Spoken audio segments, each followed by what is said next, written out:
Hello साथी नमस्कार, स्वागत है आप सभी का एक नए वीडियो में।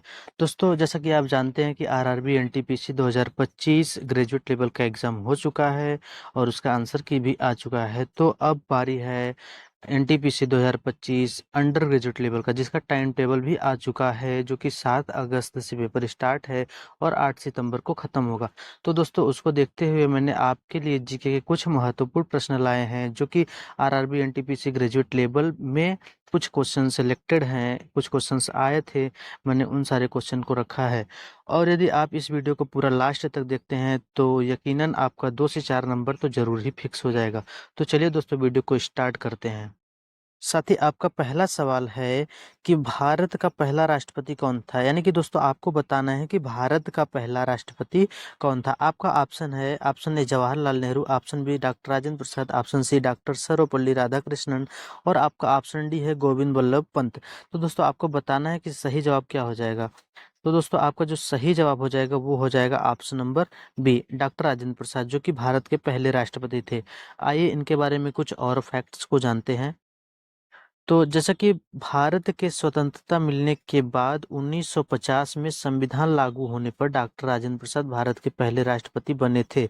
वे देश के पहले और एकमात्र ऐसे राष्ट्रपति हैं जिन्हें 2 बार चुना गया था। यानी कि डॉक्टर राजेंद्र प्रसाद को 2 बार राष्ट्रपति के रूप में चुना गया था। बढ़ते हैं नेक्स्ट क्वेश्चन की तरफ।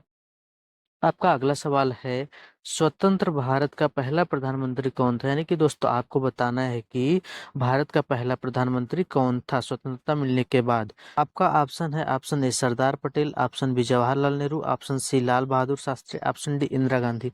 तो दोस्तों आपको बताना है कि आपका सही जवाब क्या होगा। तो आपका सही जवाब हो जाएगा option number B, Jawaharlal Nehru, जो कि भारत के पहले प्रधानमंत्री थे।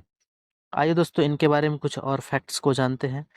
जवाहरलाल नेहरू भारत के पहले प्रधानमंत्री थे जिन्होंने 1947 से 1964 तक इस पद को संभाला और देश के विकास में अहम भूमिका निभाई। यानी कि दोस्तों जो जवाहरलाल नेहरू थे उन्होंने 1947 से लेके, यानी कि स्वतंत्रता के समय से लेके 1964 तक इस पद को संभाला। पढ़ते हैं नेक्स्ट क्वेश्चन की तरफ। आपका अगला प्रश्न है, भारत की पहली महिला प्रधानमंत्री कौन थी? यानी कि दोस्तों भारत की पहली महिला प्रधानमंत्री कौन थी? आपका ऑप्शन है, option A Sonia Gandhi, option B Indira Gandhi, option C Mamata Banerjee, option D Pratibha Patil. तो दोस्तों आपका जो सही जवाब हो जाएगा वो हो जाएगा option number B, Indira Gandhi, जो कि भारत की पहली महिला प्रधानमंत्री थी। दोस्तों इंदिरा गांधी भारत की पहली महिला प्रधानमंत्री थी जिन्होंने 1966 से 1977 और फिर 1980 से 1984 तक देश का नेतृत्व किया। यानी कि इंदिरा गांधी को भी 2 बार चुना गया था, एक बार 1966 से लेकर 1977 तक और दूसरी बार 1980 से लेकर 1984 तक।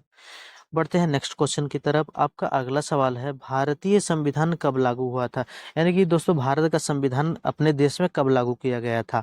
आपका ऑप्शन है, ऑप्शन ए 15 अगस्त 1947, ऑप्शन बी 26 जनवरी 1950, ऑप्शन सी 26 नवंबर 1949, ऑप्शन डी 2 अक्टूबर 1950।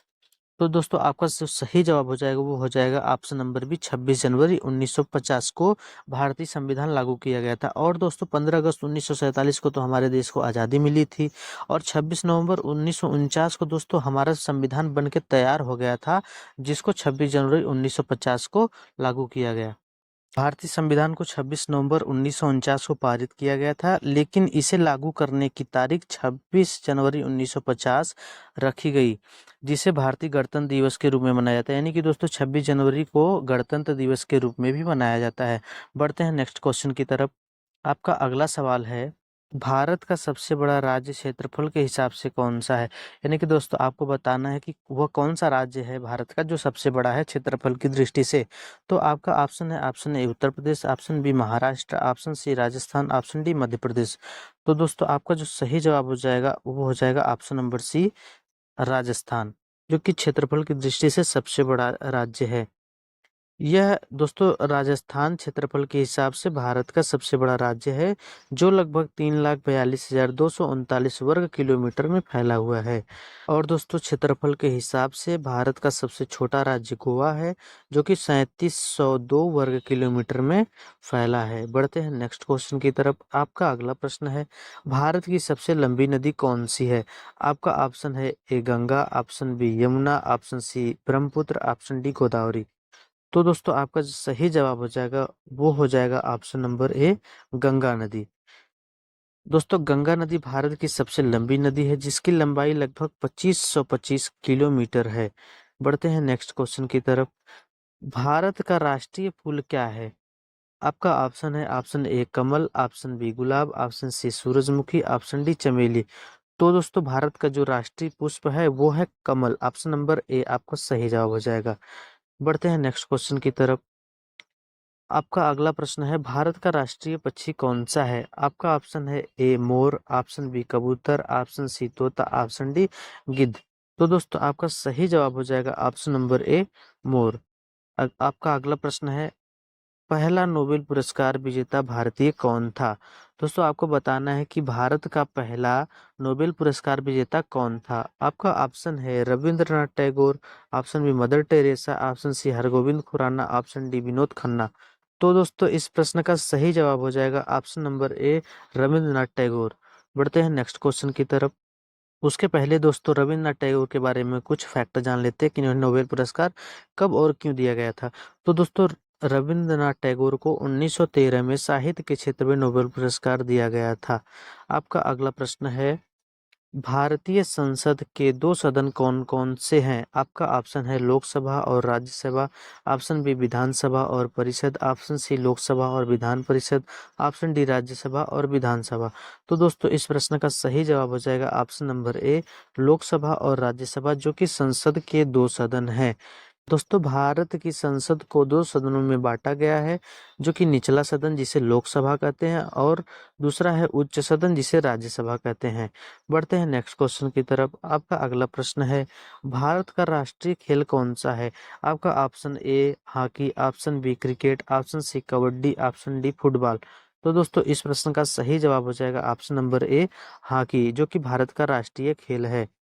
आपका अगला प्रश्न है, जय जवान जय किसान का नारा किसने दिया था? आपका ऑप्शन है Jawaharlal Nehru, option B Lal Bahadur Shastri, option C Indira Gandhi, option D Mahatma Gandhi.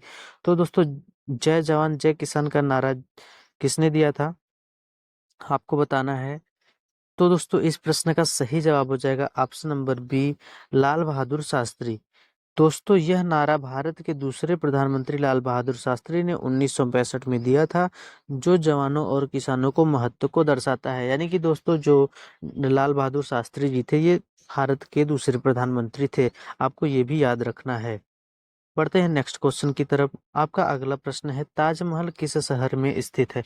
दोस्तों आपको बताना है जो ताजमहल है वो किस शहर में बना है। आपका ऑप्शन है option A Delhi, option B Agra, option C Jaipur, option D Lucknow. तो दोस्तों जो आपका सही जवाब हो जाएगा इस प्रश्न का वो है ऑप्शन नंबर बी, आगरा में। यानी कि दोस्तों ताजमहल जो है वो आगरा में स्थित है। बढ़ते हैं नेक्स्ट क्वेश्चन की तरफ। आपका अगला प्रश्न है, भारत की संसद की कार्यकाल अवधि कितनी होती है? आपका ऑप्शन है 3 वर्ष, ऑप्शन बी 4 वर्ष, ऑप्शन सी 5 वर्ष, ऑप्शन डी 6 वर्ष। तो दोस्तों इस प्रश्न का सही जवाब हो जाएगा ऑप्शन नंबर सी, 5 वर्ष। बढ़ते हैं नेक्स्ट क्वेश्चन की तरफ। आपका अगला प्रश्न है, भारत में कितनी राज्य भाषाएं हैं? आपका ऑप्शन है ए 22 भाषा, ऑप्शन बी 18 भाषा, ऑप्शन सी 15 भाषा, ऑप्शन डी 24 भाषा। तो दोस्तों आपका सही जवाब हो जाएगा ऑप्शन नंबर ए, 22 भाषा। दोस्तों भारत में 22 आधिकारिक राज्य भाषाएं हैं, जिन्हें संविधान की 8वीं अनुसूची में मान्यता मिली है। दोस्तों आपको यह भी याद रखना है कि इन भाषाओं को कौन सी अनुसूची में रखा गया है। तो आप बताएंगे कि इन भाषाओं को 8वीं अनुसूची में रखा गया है। ये भी आपका एक इम्पॉर्टेंट क्वेश्चन बन सकता है, तो आपको इसको याद रखना है। बढ़ते हैं नेक्स्ट क्वेश्चन की तरफ। भारत के किस राज्य को सूरज की भूमि कहा जाता है? आपका ऑप्शन है A Rajasthan, option B Punjab, option C Gujarat, option D Bihar. तो दोस्तों आपका सही जवाब हो जाएगा ऑप्शन नंबर ए, राजस्थान। दोस्तों राजस्थान को सूरज की भूमि कहा जाता है क्योंकि यहाँ साल भर धूप रहती है और यह रेगिस्तानी इलाका है जिसके कारण यह गर्म भी रहता है। इसी वजह से राजस्थान को सूरज की भूमि कहा जाता है। आपका अगला प्रश्न है, भारत के राष्ट्रीय प्रतीक में कितने शेर हैं? आपका ऑप्शन है, option A 2, option B 3, option C 4, option D 5। तो दोस्तों आपका सही जवाब हो जाएगा ऑप्शन नंबर सी 4। दोस्तों राष्ट्रीय प्रतीक अशोक स्तंभ में 4 सिंह होते हैं जो कि शक्ति, साहस और सम्मान का प्रतीक हैं। आपका अगला प्रश्न है, भारत की सबसे ऊंची चोटी कौन सी है? आपका ऑप्शन है Nanda Devi, option B Kangchenjunga, option C Everest, option D Makalu. तो दोस्तों आपका सही जवाब हो जाएगा ऑप्शन नंबर सी एवरेस्ट। दोस्तों एवरेस्ट विश्व की सबसे ऊंची चोटी है जिसकी ऊंचाई 8,848 मीटर है। लेकिन दोस्तों अब बताया जाता है कि कुछ कूड़े कचड़े जम जाने के कारण इसकी ऊंचाई कुछ मीटर और बढ़ गई है। और दोस्तों यह हिमालय पर्वत श्रृंखला में स्थित है जो कि नेपाल और तिब्बत की सीमा पर है। इसे सागर माथा और चोमोलुंगमा भी कहा जाता है। दोस्तों आपको याद रखना है कि माउंट एवरेस्ट को और किन किन नामों से जाना जाता है। तो दोस्तों सागर माथा के नाम से जाना जाता है और चोमोलुंगमा के नाम से भी जाना जाता है। आपका अगला प्रश्न है, भारत की सबसे पुरानी यूनिवर्सिटी कौन सी है? आपका ऑप्शन है जवाहरलाल नेहरू विश्वविद्यालय, ऑप्शन बी बनारस हिंदू विश्वविद्यालय, ऑप्शन सी तक्षशिला विश्वविद्यालय, ऑप्शन डी दिल्ली विश्वविद्यालय। तो दोस्तों आपका जो सही जवाब हो जाएगा वो हो जाएगा ऑप्शन नंबर सी तक्षशिला विश्वविद्यालय जो कि भारत की सबसे पुरानी यूनिवर्सिटी है। दोस्तों तक्षशिला भारत की सबसे प्राचीन विश्वविद्यालयों में से एक थी जो कि वर्तमान में पाकिस्तान में स्थित है। यानी कि दोस्तों अभी हाल फिलहाल में ये तक्षशिला विश्वविद्यालय पाकिस्तान में स्थित है। और दोस्तों तक्षशिला विश्वविद्यालय की स्थापना लगभग 700 ईसा पूर्व में हुई थी। आई होप दोस्तों यह वीडियो आपको पसंद आई होगी और आपको कितने सारे क्वेश्चंस आते थे और आपने कितने सारे क्वेश्चंस का सही जवाब दिया है आप हमें कमेंट करके ज़रूर बताएं। और यदि चैनल पर नए हैं तो चैनल को सब्सक्राइब करिए और वीडियो पसंद आई हो तो वीडियो को लाइक करिए और अपने अन्य दोस्तों के साथ भी शेयर करिए और अपनी तैयारी को कंटिन्यू रखिए। मिलते हैं किसी नेक्स्ट वीडियो में, तब तक के लिए जय हिंद।